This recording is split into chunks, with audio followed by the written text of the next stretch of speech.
2, 3. Do it. The Arctic tundra shakes. Come on, do it. When ancient survivors go head to head.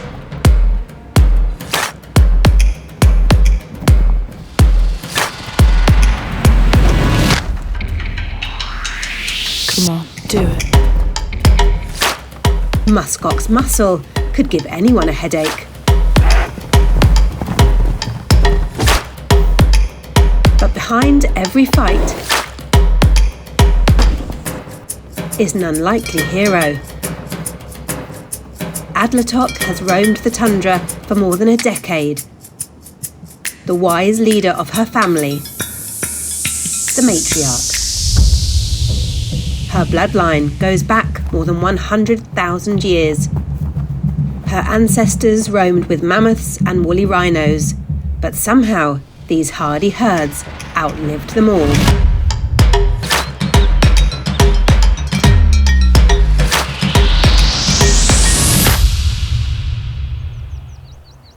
Now the legacy continues.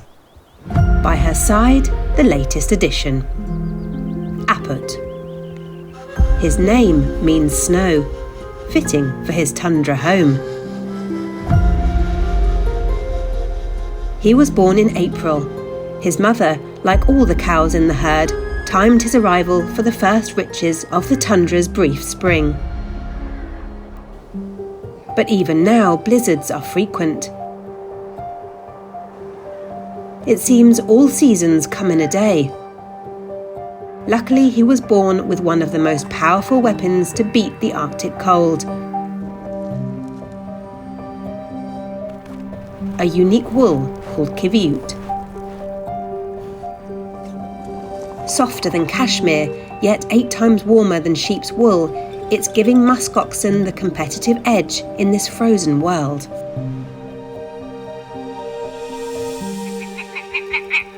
Keeping him warm enough to play with his friends and annoy his mother.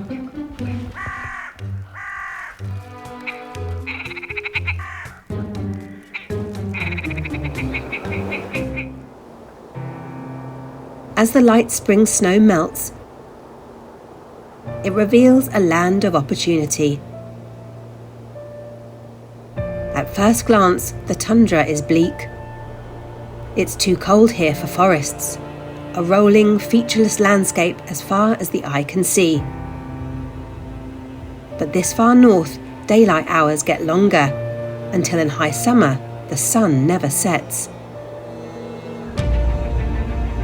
All this extra daylight gives small, hardy plants the chance to flourish.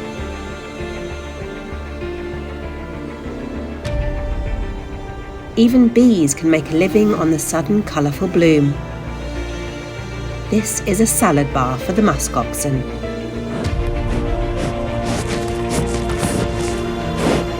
Fresh green growth, a seasonal treat.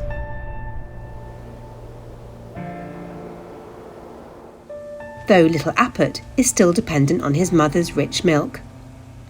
Rich in protein and thicker than heavy cream, her milk's 10 times fatter than cow's milk, supplying all the calories he needs to thrive in the Arctic. Turbocharged by his power drink, the calf has plenty of energy to burn. His friends are the perfect outlet. Giddy with excitement, he tries to grab a sneaky drink with his mate.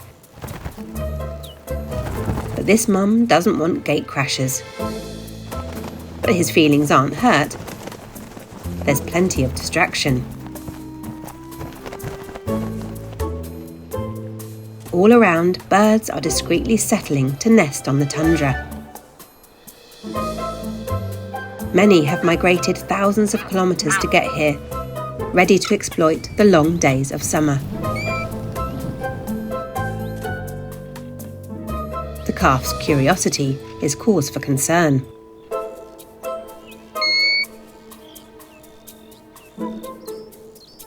Worried that its eggs are going to be scrambled, a golden plover fakes a wing injury. Hoping its dramatic performance will hold the intruder's attention long enough to lead him away from the nest.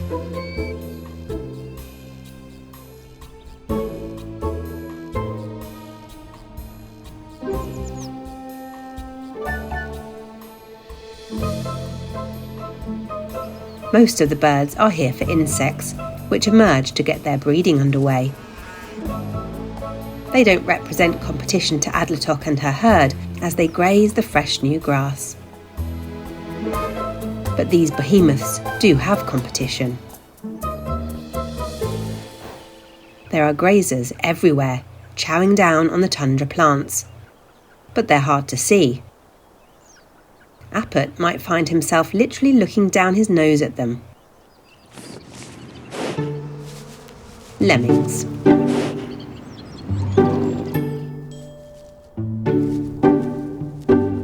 Once there's plenty for them to eat, lemming are the most prolific breeders in the Arctic.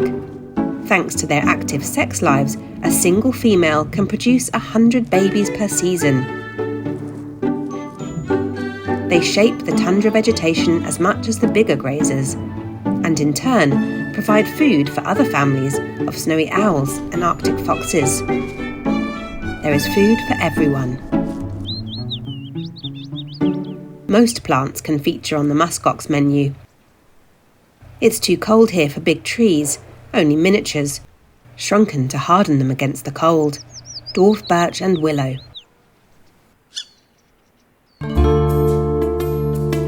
Surrounded by food and friends, life seems sweet. Caught up in his games, Appet hasn't really noticed males, the big bulls that hover around the herd.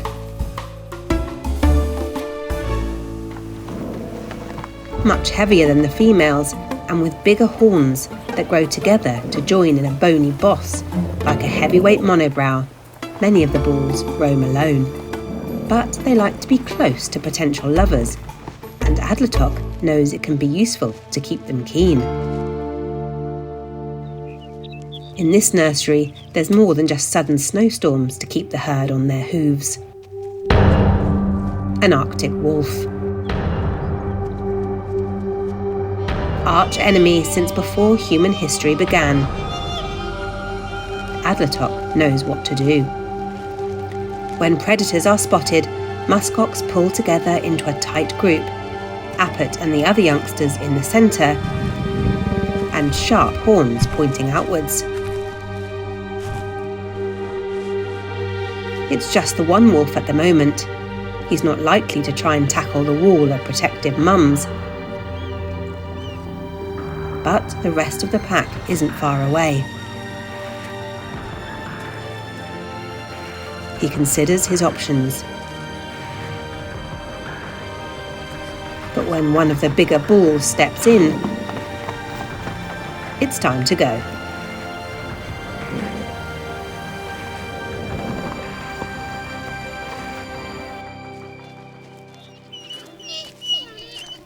Not satisfied with seeing the wolf off, the bull follows.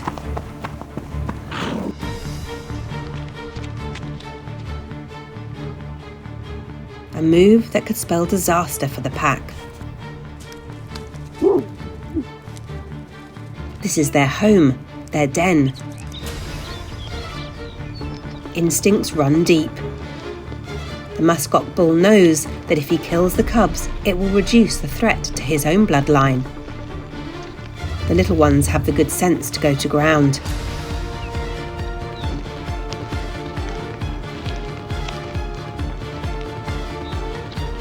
The pack watch anxiously.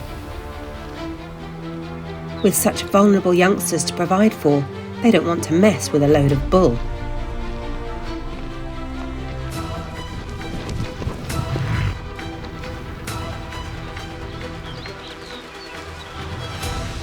It's a waiting game.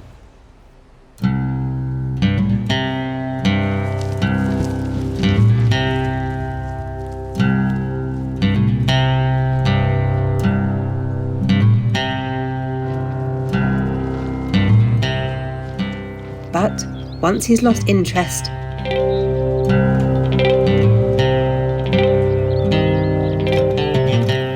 the pack celebrate his departure.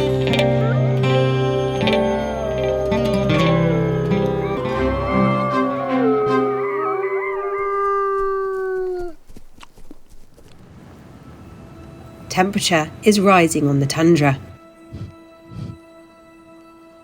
With long hours of sun beating down on them, the qiviut becomes a burden and is shed. A molt on a mammoth scale leaves a trail of wool. More nesting material for the birds. During winter, Adlatok kept the herds in the high country, avoiding gullies where snow could drift.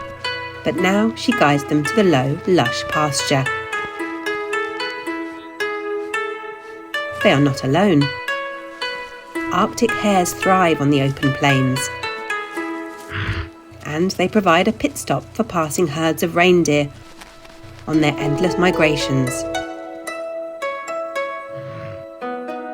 Thanks to the abundant resident rodents, the fox cubs here are growing fast and playing further from their den.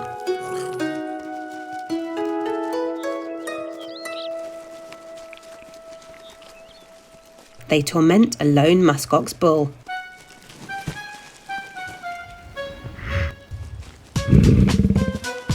But it's bad timing. The bulls are getting hormonal. New males swagger up to the herd.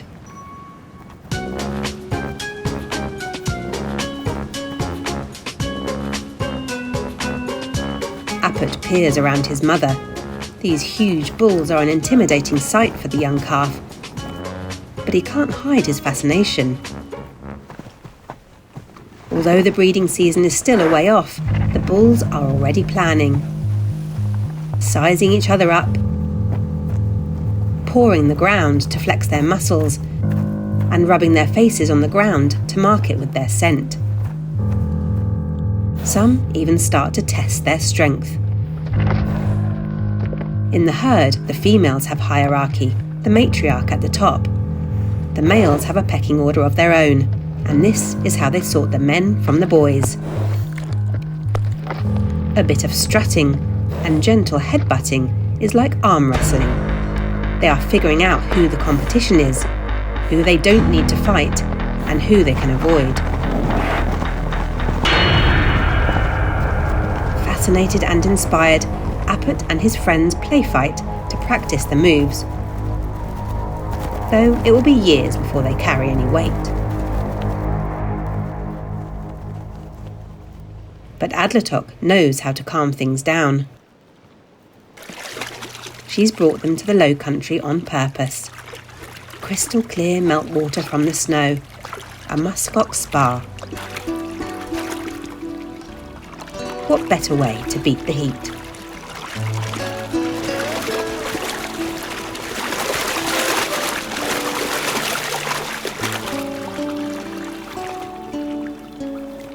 Now the sun barely sets and the herd can chill in a land of plenty.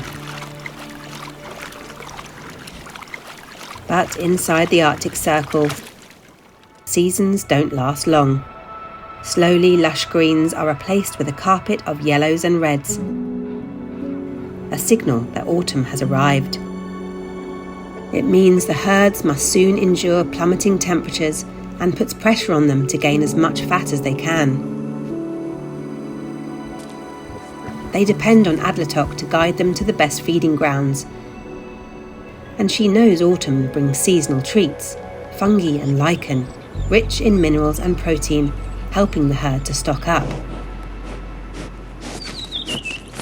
Also fuel for the bulls, because autumn is when they really need their energy. It's the time of the rut. Muskoxen are not faithful partners. These boys are players. They want as many girls as they can get. But to do that, they are going to have to impress them. Show the ladies what they're made of. The rut is their time to shine.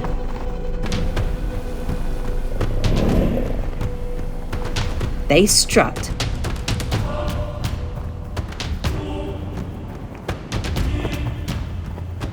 Like they're entering a medieval arena, the space where they'll compete for a lady's favour. Pawing at the ground. Pacing past one another, the contestants work themselves into a frenzy. The duel of choice, a head-banging competition. One of nature's greatest showdowns.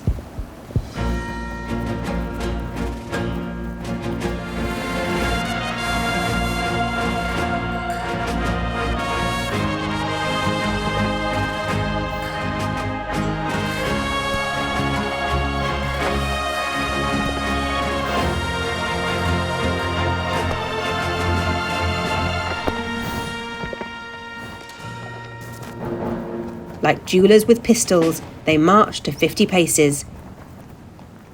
Turn. And fire.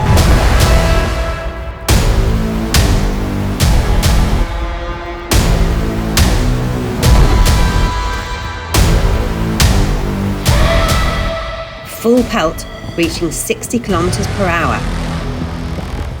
Brace for impact. Tell them let's do it again. Let's do it again. Do it again.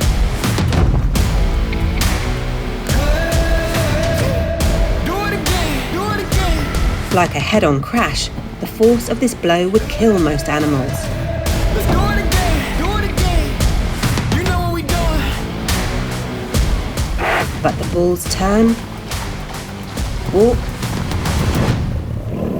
and repeat. Tell them let's do it again.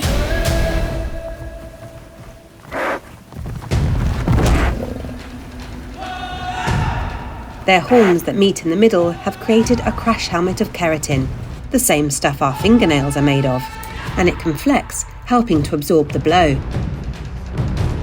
Coupled with an air pocket beneath it, the bovid airbag, thick neck muscles and fluid around the brains, they are built for impact. 7 centimetres of skull, 10 centimetres of horn, they are kitted up to collide.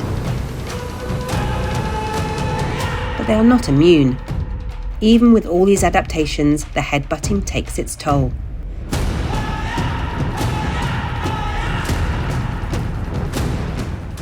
Studies have shown they get brain damage.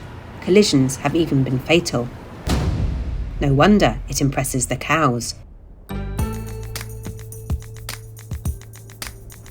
Once this big bull has shown his worth and met with Adlertok's approval,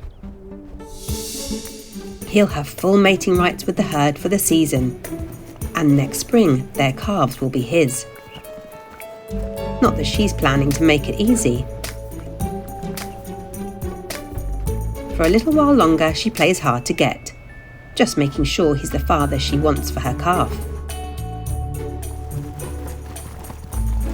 It's all a bit confusing for Appert, but it's not a good idea to get in the way.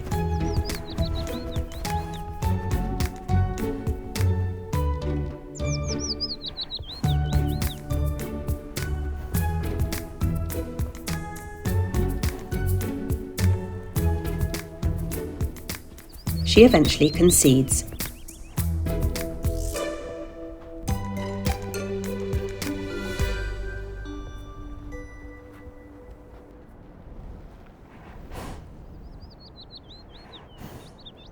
Appert licks Mum. Their bond is still close. But not for long. Their time together will end as she prepares to become a mother again. For now, the herd just needs to brace themselves. Winter is tightening its grip on the tundra.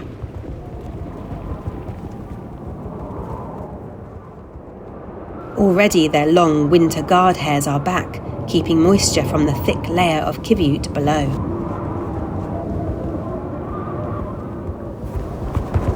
Food vanishes under a thick layer of snow.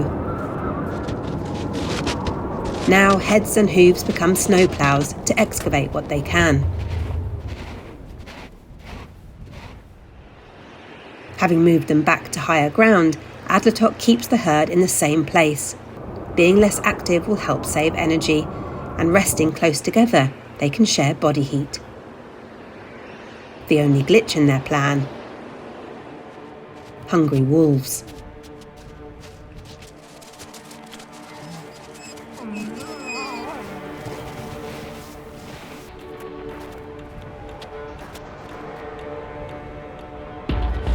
But Adletok's herd use the tried and tested methods of their ancestors and form their fortress of horns, forcing the wolves off to fight over the frozen remains of a carcass.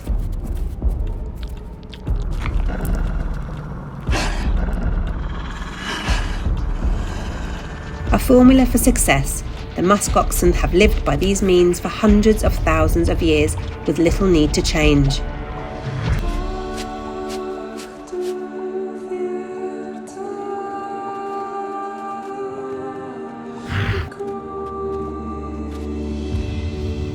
But now the world is changing around them. Firstly, the ancient beasts had to contend with people. Indigenous people hunted them sustainably for food, skin and bones, but whalers, sealers and explorers all took more than their share.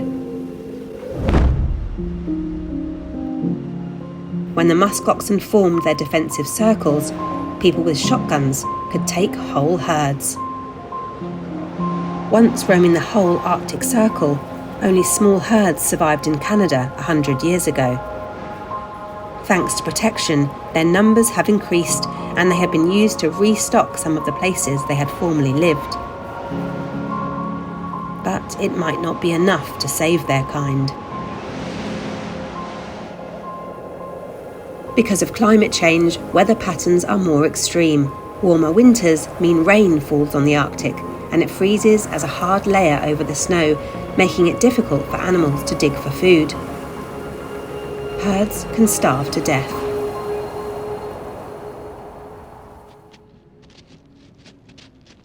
Losing these ancient animals and the other Arctic megafauna would be tragic, but perhaps also dangerous to our own future. The tundra has been a carbon sink, catching carbon dioxide and storing it for thousands of years. But as the Arctic is melting, it's releasing the carbon back into the atmosphere and accelerating global warming. Muskoxen help reduce this impact. Through their grazing, they stop dominant plants like mosses from taking over the ground, allowing space for more diverse species that are better at taking in and converting carbon dioxide. Areas where muskoxen have been lost store half as much carbon. Just protecting muskoxen so they can graze traps 30 million tonnes of carbon dioxide a year. Though the future is uncertain, Adletok leads her herd wisely into the long, dark months of winter. Thanks to her leadership, their chances of survival are strong, as long as we do our part for them and for ourselves.